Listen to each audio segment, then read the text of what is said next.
12 citoyens, l'émission Société d'UGOP Radio. Bonjour à toutes et à tous, bienvenue pour le 12 citoyens de ce mois. Aujourd'hui, je reçois Camille de Montmartre, mais en particulier de l'antenne Montfrenet. Bonjour Camille. Bonjour. Tout va bien ? Ça va et toi ? Très bien, merci. Merci de revenir à UGOP parce qu'il faut souligner les aléas de la radio. On a dû refaire cette émission 2 fois. Mais c'est très bien. C'est bien d'avoir des invités qui se donnent aussi pour la radio. Donc merci d'être revenu. On va parler de l'association, de vos projets à Montmartre, mais aussi à Montfrenet. Mais est-ce que vous pouvez d'abord nous dire votre parcours à vous ? Alors moi, personnellement, je suis née dans un milieu artistique et j'ai fait des études artistiques. Et après ma licence, en fait, j'avais passé le BAFA à côté déjà depuis mes 17 ans et j'aimais beaucoup travailler avec les enfants et je me sentais toujours un peu inutile à me retrouver derrière un bureau et à être en études. Et du coup, je me suis dit, je vais essayer de bosser à l'année et je vais essayer de trouver un projet qui mêle... un projet qui me permette de faire de l'art avec les enfants, parce on va beaucoup dans des structures où ils nous mettent, par exemple, avec des maternelles pour faire de la motricité, alors que c'était pas du tout ma spécialité. Et c'était un peu pénible. Et du coup, et là, je suis tombée en cherchant un service civique sur le réseau Montmartre. Et je me suis dit, mais c'est hyper bien, c'est un projet éducatif avec de la bienveillance, exclusivement de l'art, enfin, tout ce que j'aime, des enfants, forcément. Parlons du projet Montmartre. Alors, voilà. Vu qu'on anticipe la question, l'historique du projet.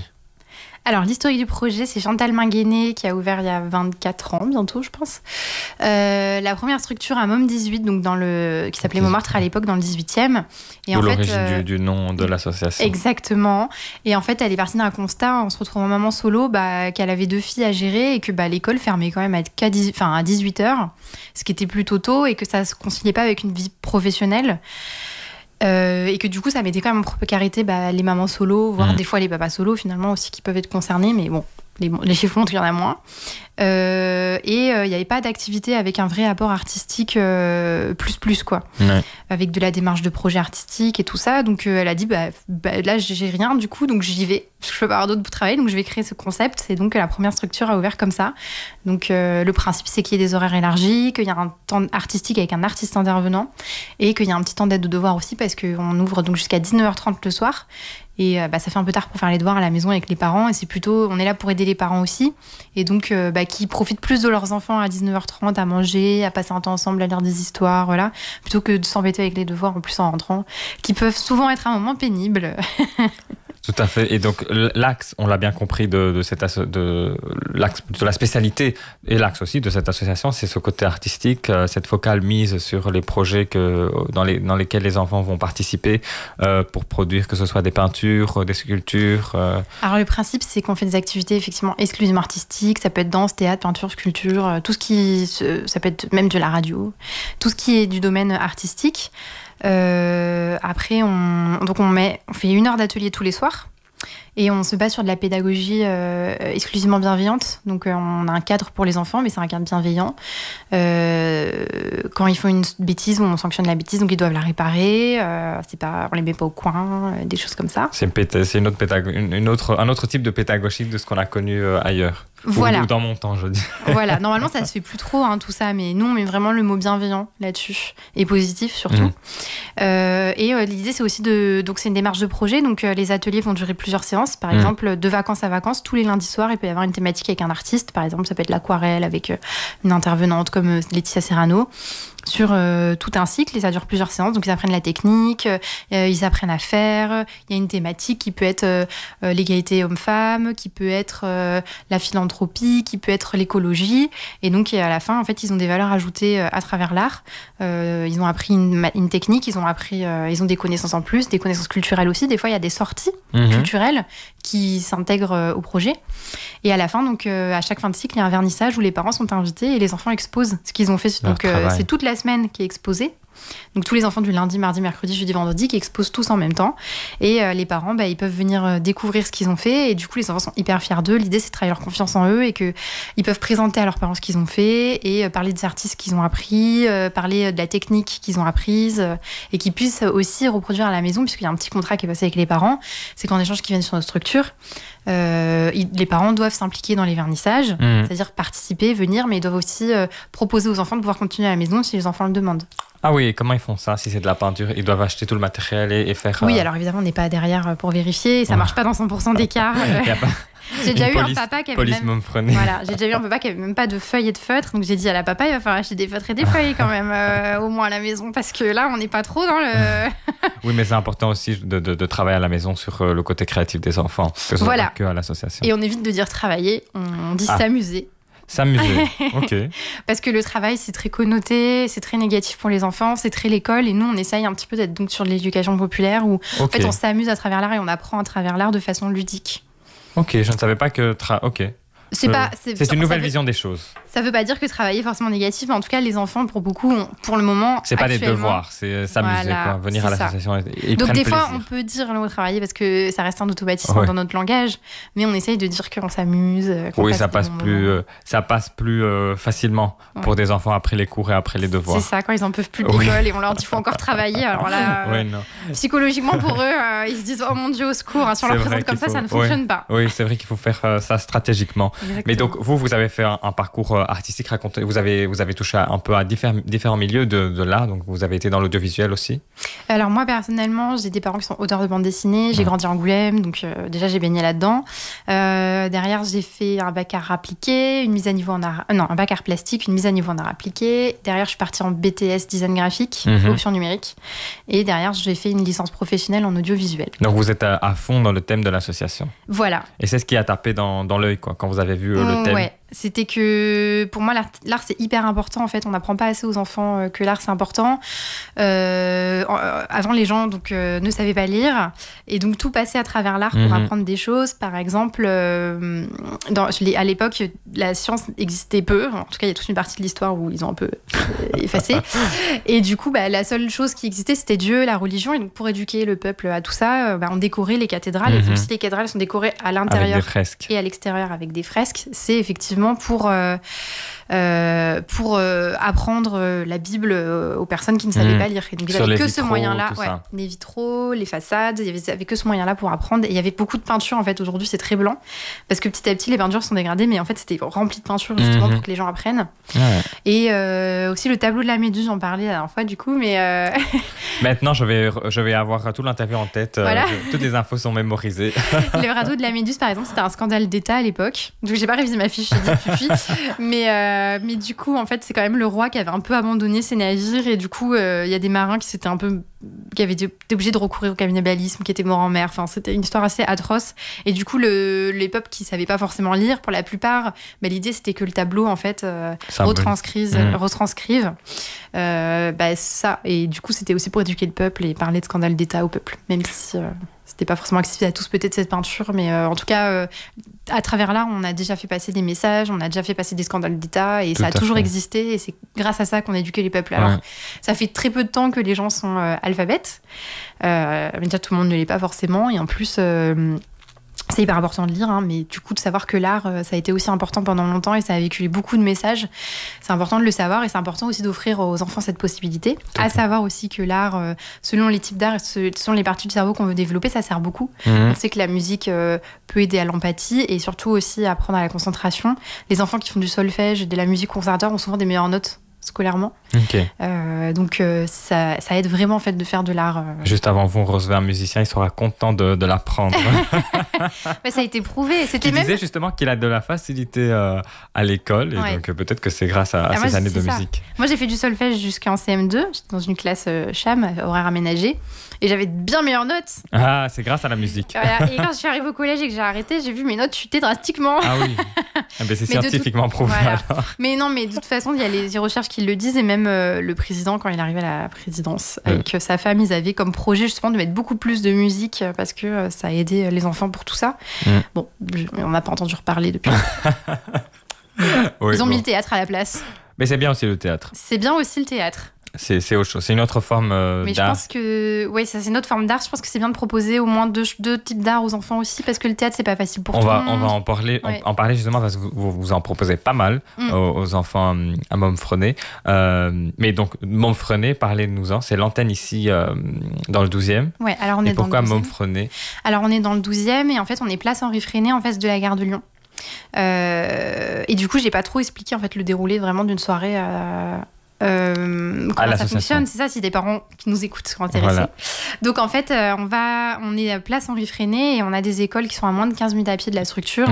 Et le principe, c'est que les parents inscrivent leurs enfants de manière fixe, mais ça peut être 1, 2 ou 3 soirs par semaine. Peu importe. En tout cas, nous, on va les chercher à l'école nous-mêmes. Donc les parents n'ont pas besoin de se déplacer, on va les chercher dans les écoles, on les ramène sur notre structure, donc place Henri Freinet, d'où Montfreinet. Derrière, on fait un temps de goûter. Ensuite, on fait un petit temps des émotions pour savoir un petit peu comment ils se sentent, quelle température ça va être la soirée, parce que selon comment se passe la journée, la soirée, ça va avoir un impact sur la soirée. Et ensuite, on fait 1 heure d'atelier avec un artiste intervenant qui vient proposer sa spécialité. Et à côté de ça, on a des co-animateurs. C'est des personnes de l'équipe qui co-animent l'atelier et qui sont là pour apporter la pédagogie quand l'artiste, lui, amène le côté artistique. Mais il faut que l'artiste ait une appétence pour la pédagogie et que le co-anime, il a une appétence pour les activités artistiques. Sinon, ça ne fonctionne pas. Et donc, nous, on est là pour mettre tout ça en place et faire que la chimie se fasse. Et ensuite, on fait un petit temps d'aide aux devoirs d'une demi-heure. Et au-delà, on arrête, même si encore, on propose aux enfants en tout cas d'arrêter pour quand ils veulent, parce que ça fait trop. Il est déjà tard et c'est pas possible. Ils ont déjà passé 7 heures à l'école, plus d'une demi-heure le soir. C'est plus, enfin, leur cerveau, ils vont pas. Faut pas surmener les enfants. Voilà. Et après, donc les parents peuvent venir les chercher jusqu'à 19h30. Et le mercredi, ça pareil, on va les chercher à 13h20 à l'école. À 14h, on fait 2 heures d'atelier. Après, on fait un goûter partagé. C'est nous qui proposons le goûter pour qu'ils aient tous le même. On fait des goûters faits maison, des fois faits par les enfants, des fois faits par l'équipe. Et après, c'est temps libre et les parents peuvent venir jusqu'à 19h. Et il y a des temps de devoirs aussi le mercredi. Pardon. Très bien. Donc vous arrivez à gérer en même temps le côté traditionnel aide aux devoirs et puis le côté spécial Montmartre artistique. Alors l'aide aux devoirs, c'est vraiment un petit plus parce que nous vraiment ce qui fait notre spécialité et qu'on nous connaisse, c'est qu'on fait des activités exclusivement artistiques, qu'on a un taux d'encadrement supérieur puisqu'il y a normalement la loi c'est pour les moins de 6 ans c'est un adulte pour 8, pour les plus de 6 ans c'est un adulte pour 12. Nous on a au moins un adulte pour 6 enfants. Sinon plus. Là, des fois, on n'est pas complet et on a des stagiaires, donc on monte vite à un adulte pour 2 enfants. Donc, du coup, les parents, ils sont hyper contents parce que ils disent, c'est bien tant que c'est pas trop plein, mais bon, en vrai, ils en parlent autour d'eux quand même. Mais en attendant, ils sont hyper contents parce que c'est vraiment à la hauteur des enfants. Et puis surtout, en fait, on prend le temps de connaître chaque enfant et de pouvoir les accompagner au mieux. On fait aussi du lien avec les écoles quand il y a besoin. On a des enfants avec des difficultés, et donc moi, j'ai pris le temps de prendre rendez-vous avec les maîtresses, les directrices d'école, et on fait un suivi commun avec les parents. Vous êtes vraiment impliqués dans le parcours de... Voilà, nous, on est là pour que les enfants ils grandissent et qu'ils grandissent bien et qu'ils grandissent au mieux. Quand on voit que les enfants ils ont des troubles, on propose peut-être de faire des rendez-vous MDPH ou des choses comme ça. MDPH, c'est la maison du handicap, pour essayer de déceler s'il y a des handicaps potentiels ou pas chez les enfants. En tout cas, à force, on a quand même l'œil des fois de certains troubles. On ne peut pas donner des noms dessus parce que c'est pas notre travail, mais justement, on propose aux parents peut-être d'aller vers l'école qui, eux, vont rediriger vers des spécialistes. À savoir que quand on passe par l'école, c'est gratuit de faire diagnostiquer, alors que quand on passe en dehors de l'école ou adulte, c'est payant. Donc moi, j'invite vraiment les parents, quand ils peuvent, à le faire quand ils sont jeunes, parce que quand ils sont adultes et qu'ils sont majeurs, c'est plus les mêmes prix de pouvoir être diagnostiqués. Vous êtes cette multidisciplinarité, vous l'avez acquise sur le tas à Montmartre? On a des formations. Déjà, alors on a pas mal qui sont BAFA, mais il y en a aussi beaucoup qui ont des BPGEPS ou des licences de l'éducation. Après, on apprend beaucoup ici sur le tas. Après, quand on est au réseau, souvent on a de l'expérience où on apprend sur le terrain, mais on est bien accompagné. On a aussi des formations en interne qui sont possibles. Moi, j'ai fait quand même 10 ans d'expérience derrière avant d'être en direction de Freinet. Donc à force, on commence à avoir des choses, on décèle des choses. Il y en a qui sont très sensibilisés dès le plus jeune âge, donc dès 18 ans, ils savent, ils ont quand même des connaissances. Moi, c'était pas forcément mon cas. Par contre, tout le monde repère quand les enfants sont différents. Le problème, c'est de dire non, il n'est pas différent et de mettre les enfants sur un pied d'égalité et non d'équité. Et donc, c'est ce qu'on apprend un petit peu avec le temps d'apprendre aux enfants qu'il y a de l'équité et qu'il y a à repérer. On a des enfants qui sont plus difficiles que d'autres et les enfants ils viennent nous voir, mais pourquoi vous lui dites rien? Alors non, on lui dit pas rien, mais on lui dit pas comme on vous le dit à vous, on le dit pas dans les mêmes temps parce que là, vous savez très bien que il gère pas ses émotions comme vous, il les vit pas pareil. Par contre, ce qu'il a fait, c'est pas excusable. c'est pas normal, c'est excusable si tu as envie. En tout cas, c'est pas normal. Donc, on va le traiter, mais là, on peut pas le traiter tout de suite parce que là, de toute façon, il est en crise. Là, il écoute pas. Et les enfants On comprennent. prendra le temps après. Et les enfants comprennent très bien, en fait. Moi, je dis là, quand tu vois qu'il commence à monter en pression, juste éloigne-toi, viens voir un adulte, tu préviens, tu t'éloignes et tu seras tranquille. C'est peut-être pas forcément cool pour toi, mais de toute façon, t'en tireras rien là de l'enfant. Okay. Et si tu auras des problèmes derrière. Et petit à petit, nous, on aide l'enfant à faire en sorte qu'il arrive à gérer ses émotions au mieux. Avec aussi, des fois, il y a les parents qui ont des enfants suivis chez des psychologues et qui nous donnent un peu des tips en disant, bon là, quand il fait ça, voilà. Puis nous, à force, avec l'équipe, on tente plein de choses. Et donc, on finit par trouver un petit peu ce qui fonctionne pas. Des fois, c'est se poser avec de la musique. Des fois, c'est mettre un casque anti-bruit. Okay. Des fois, c'est d'avoir un coussin qui gigote sous les fesses. Ça dépend de l'enfant. Ça dépend de l'enfant. Et à la fin de la journée, on a remarqué que les casques anti-bruit fonctionnent très bien. Et ils ont beaucoup besoin d'être dans leur bulle, certains. En particulier ceux qui ont des troubles, mais d'autres qui n'ont pas forcément aussi besoin d'être dans leur bulle. Ils ne demandent peut-être pas les casques, mais juste à se retirer au coin calme, des choses comme ça. Intéressant. Et ils restent dans le silence ou ils font en même temps leur activité tout en ayant ce casque anti-bruit? Ça dépend. Quand ils veulent faire l'activité, ils sont obligés de le faire avec le groupe quand même, mais ils peuvent garder le casque. Ok. Donc... C'est intéressant sur la psychologie. J'en apprends sur la psychologie de l'enfance. Mais on voit que vous êtes pas mal formé là-dessus à Montmartre. Mais pour revenir sur le côté artistique, qu'est-ce que ça vous a apporté d'être né dans une famille d'artistes, d'avoir pratiqué l'art et ensuite là de l'enseigner aux autres? Qu'est-ce qui vous motive à l'enseigner aux autres? Qu'est-ce que ça vous a apporté que vous voulez inculquer aussi aux autres? Je pense que ça apporte une certaine forme de liberté, un échappatoire, et puis ça peut aider aussi à faire sortir des choses, des fois, quand les gens vont pas bien. Moi, c'était pas tellement. Moi, je suis beaucoup sur la parole, donc j'avais pas tellement de rôle ces problématiques-là. Mais moi, je me suis toujours amusée à faire plein de choses. J'ai toujours aimé toucher à tout. J'ai presque tout testé dans l'art. J'adore ça. Après, il y a des choses que j'aime et que j'aime pas, mais au moins j'ai testé. Et c'est ce que vous essayez de faire pour les enfants? Et c'est ce que j'essaie de faire pour les enfants, parce qu'en fait, à un moment donné, à force de tout tester, il y a quelque chose peut-être qui va leur parler plus. Et derrière, ce qui est bien, c'est qu'on en parle aux parents et qu'on leur dit, là, peut-être qu'on repère que cet enfant est plus intéressé par exemple la couture. On a 2 enfants qui ont des troubles HPI et TDAH. Ça, c'est un sacré mélange. mais c'est chouette. Les deux en même temps? Les deux. C'est des jumeaux et les deux ont ça. Mais bon, moi, j'adore travailler avec eux. C'est super chouette, mais c'est vrai que c'est intense et pour l'équipe, des fois, c'est un peu dur. Mais c'est très... Ils disent vraiment ce qu'ils pensent et tout ça. Mais en tout cas, ce qu'on a repéré, du coup, à force de tester plein de choses, c'est qu'ils adorent la couture.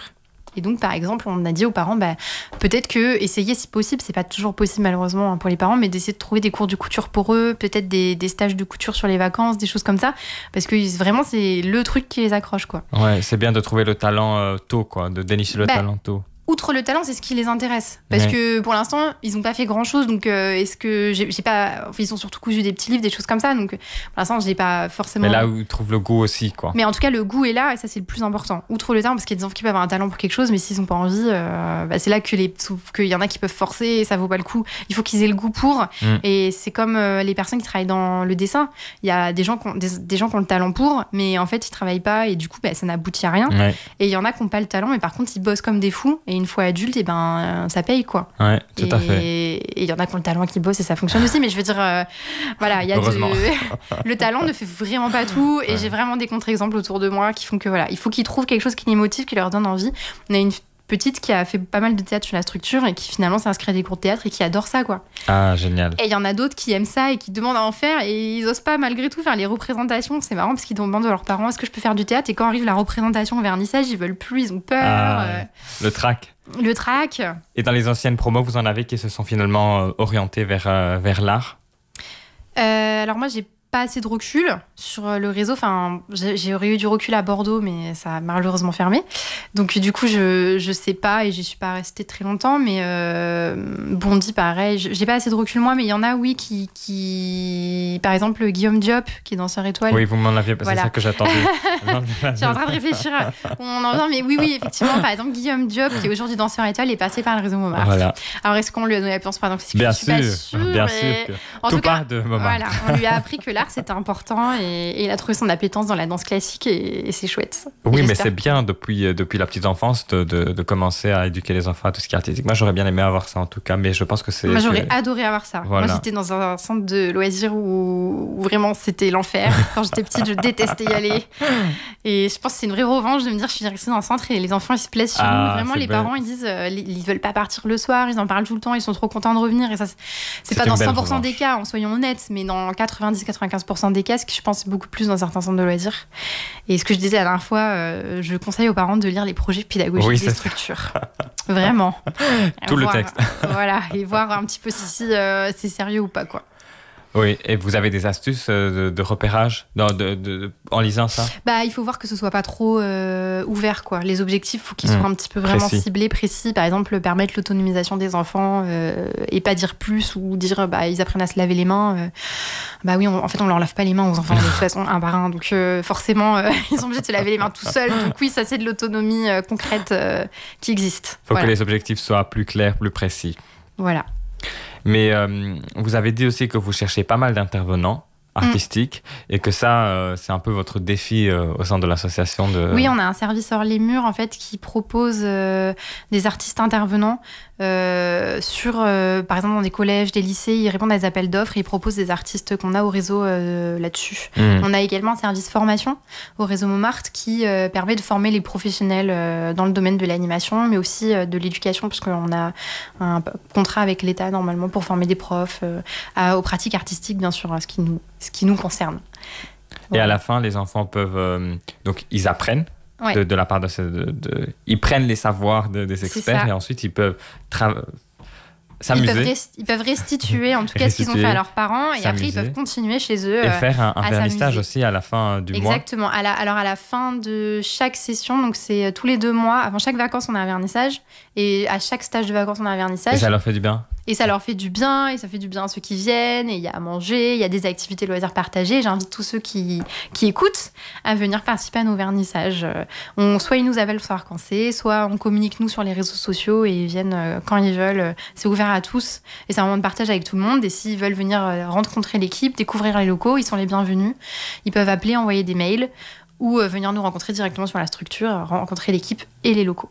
Très bien. Et pour une dernière question pour clôturer, quel serait votre rêve là pour les prochaines années pour Montfrenet ou Montmartre? Eh ben, c'est qu'on soit complet au niveau des inscriptions pour les enfants et qu'on ait toujours plus de projets ambitieux, qu'on arrive à travailler avec des musées, qu'on arrive à faire plus de choses et qu'on arrive aussi à investir la place Henri Freinet qui est en pleine reconstruction. Ouais. Et donc on est en pleine négociation pour pouvoir faire des fresques partout sur la place. Ah, on vous le souhaite alors. On le souhaite aussi aux habitants du 12e parce que c'est sûr que ça va embellir Eh ben oui. l'arrondissement. Merci beaucoup Camille d'être venue nous parler à UGOP une deuxième fois. Eh ben, merci de m'avoir invitée. C'était très agréable la première fois et ça l'est encore plus la deuxième fois. J'espère que les auditeurs fileront inscrire leurs enfants, auditeurs et auditrices fileront inscrire leurs enfants à Montfrenet. En tout cas, Eh ben, moi, j'espère aussi. moi, ça m'a convaincu. Moi, je vais même m'inscrire. Moi. Merci beaucoup, chers auditeurs et chères auditrices, pour votre fidélité. C'était Le Doux Citoyen. Et à très bientôt pour une autre émission.